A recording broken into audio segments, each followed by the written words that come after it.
ఈ తాబేలు తెలిసి తెలియకనో మా ఇంటికి వచ్చింది. మరి దీన్ని బంధించుదామా?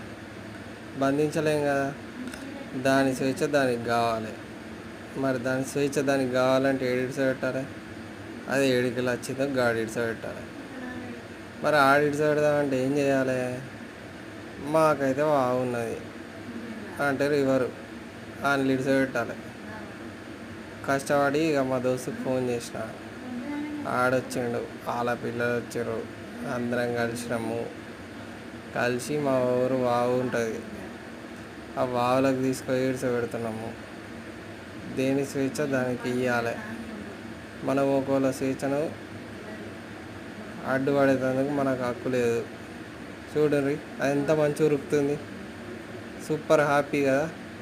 హ్యాపీ లైఫ్, అందరికి హ్యాపీ లైఫ్ కావాలి. Subscribe friends.